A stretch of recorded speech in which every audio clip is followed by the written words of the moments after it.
1 Corinthians chapter 16, verse 13. Watch ye, stand fast in the faith. Quit ye like men, be strong. Before I get started, I want to give all glory, honor, and praise to Yahweh, Bahashem, Yahweh Shah, Bahashem, Kahakodash. Double honors to the apostles and elders at GMS. Peace, honor, and respect to you brothers that's out there laboring, edifying, rightly dividing the word in truth and sincerity. And shalom to you believers out there, the Aki and Wa'akwath. And just a real quick lesson. I think I'm going to entitle this, Put on the Whole Armor and Be Strong. What do I mean by that? Hey, you know you're going to be tested. You're going to have demons coming up against you.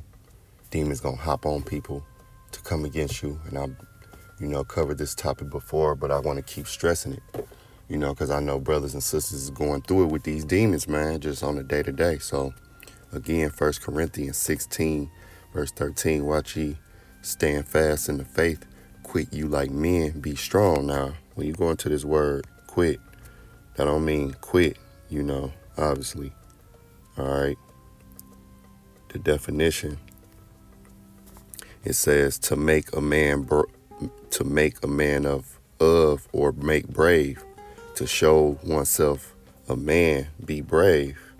And even when you get this in different translations, and like the NLT, it says be on guard, stand firm in the faith, be courageous, be strong. Okay.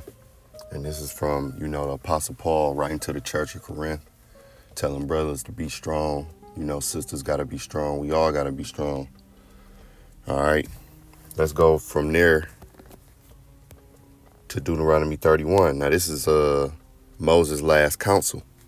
All right, right before Joshua was about to take the charge. But what did he tell Israel?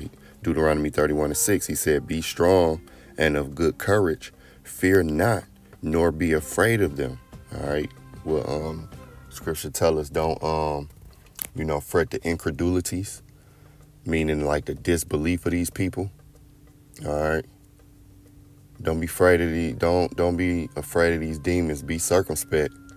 But we got to realize that Yahweh Bashem Yahweh Shah is with us. And what prompted me really to do this lesson is, the brother out there in, I believe, GMS Los Angeles, they whole camp, they had what brothers believe to be an angel behind them, watching them, guarding them. And it was a big faith booster that the angels are with us. Be strong. They with us. Even in our lower states and our fears, the angel is with us. So we are basically commanded to be strong. So again, verse 6, it says, be strong and of a good courage. Fear not, nor be afraid of them, for the Lord thy power, he it is that doeth go with thee. He will not fail thee nor forsake thee. The Lord won't forsake us, man, even when we feeling low. Even when we feeling scared in our fears, we feeling in doubt, things ain't going right. The Lord will not forsake us, and let's get it. Because one thing about forsake thee, what really came to mind when I read that scripture, let's go here to Ecclesiasticus chapter 2 and verse 10. It says, look at the generations of old and see, did ever any trust in the Lord and was confounded? Or did any abide in his fear and was forsaken? Or whom did he ever despise that called upon him? And that's what the accounts are for. What the scriptures say, let me get that.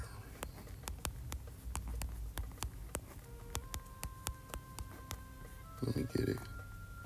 Yep, Romans 15:4 says, for whatsoever things were written aforetime were written for our learning. So the accounts of old, they were written for our learning. That they just wasn't wrote, like some novel for us to just like, oh my God. Nah, it was for us to consider. Continuing on, that we through patience and comfort of the scriptures might have hope. So yeah, we got to look at the generations of old. Look at our forefathers, even our foremothers. Okay, were they ever forsaken? No. Israel had many battles where the Lord went out and fought for them. Every battle, basically, that we won. All right, that the Lord is the Lord determines who's going to win and who's going to lose the battle. All right, but we got real accounts in the scriptures, and we got to meditate and remember those things. Now, what I want to do is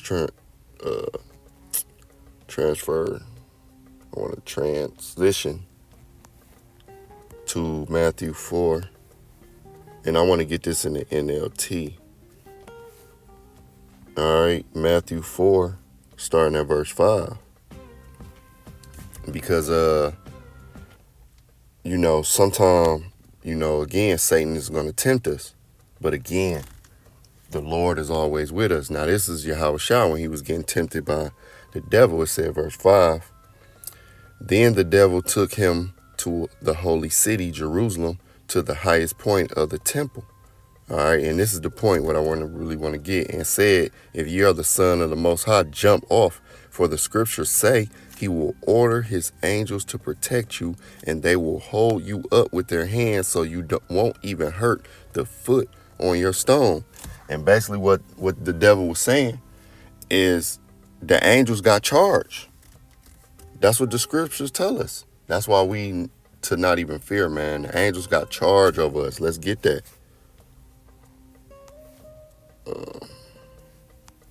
That's Psalms 34. And verse 7 in the KJV, it says, the angel of the Lord encampeth round about them that fear him and delivereth them. All right, so the angels is always with us. Again, I want to keep iterating. No matter what you brothers and sisters is going through, the angels is always with us. And now what I want to do is I want to look up encampeth. Now let's go to the root word because we see hana. Now let's go to the root word of encampeth, which is hanan. And it says to be gracious, to show favor. Okay? To pity, to show favor, be gracious. To make gracious, make favorable. All right, so the Lord has showed us his favor by giving us this word in its purest form. And also by having angels protect us on our day-to-day. Even, how we moving. Hey, we could be, you know what I'm saying? It's what I'm trying to say. Basically, it's moves you make throughout the day where you can be put in danger that you ain't even know about. The Lord guided your steps. Maybe, you catch the bus to work. You was 10 minutes late for a certain reason. Maybe the Lord ain't want you to run into a certain demon. All right. Or maybe you was early. Maybe instead of making that left turn, you made that right turn. Certain things. So the Lord is showing mercy and favor. That's why in my prayers, I say, I thank the Lord for keeping me away from the dangers and harms that could have been bestowed upon me. Now I want to go and look up delivereth them. And it says to remove, draw out, draw off, take off, withdraw. It say equip for war. Equip for war. All right. And when I read equipped for war, and it keeps saying to be equipped, to be armed, to make strong, brace up. All right. And when I was reading these, similar words to the definition and reading the definition, I automatically thought about what? Let's go to it. Ephesians, because it said to be equipped for war. And how do we equip ourselves for this war? We got to do it spiritually through this word. And that's why the Lord have been showing us favor, because he's been equipping us for the war. So that's why the title is what? Put on the whole armor and be strong, because it's a fight. Ephesians 6, starting at verse 10, it says, finally, my brethren, be strong in the Lord. See, finally, my brethren, be strong in the Lord and in the power of his might, because the Lord can deliver us from any situation. Put on the whole armor of the Most High, that ye may be able to stand against the wiles of the devil. He give us what? He give us what Proverbs say? To give subtlety to the simple, knowledge, wisdom, understanding. All right, instruction. He give us that to fight against the wiles of the devil. Think about it.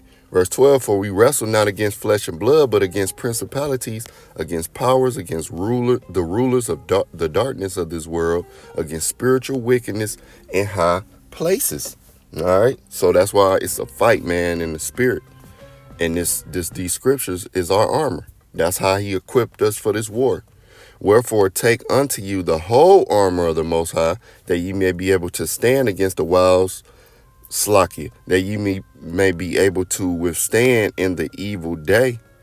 And having done all to stand, stand therefore, having your loins girt about with truth, and having on the breastplate of righteousness. Now it's going into, how to, the analogies, the allegories of things, But it said in verse 13, what? That armor.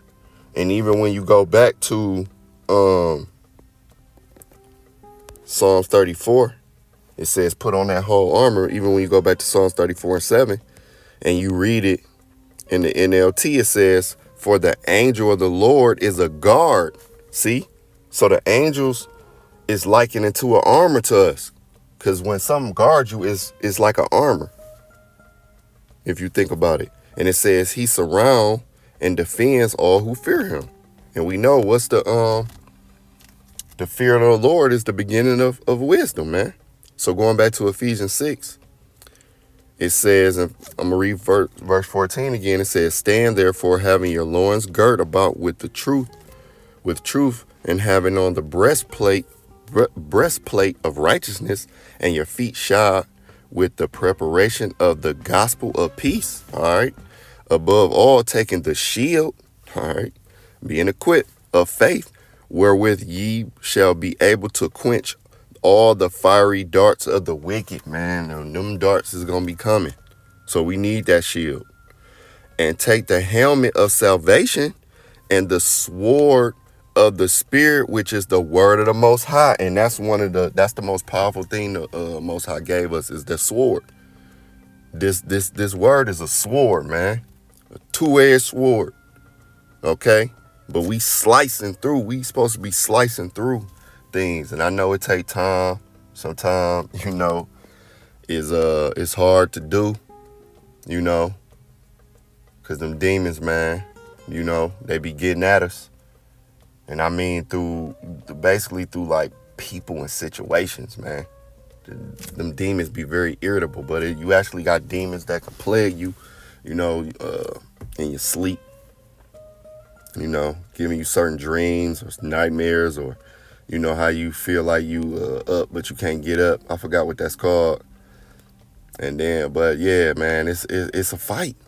But these scriptures, that's that sword. So I just wanted to bring this out. Lord willing, it was edifying and uplifting to the next lesson. Shalom.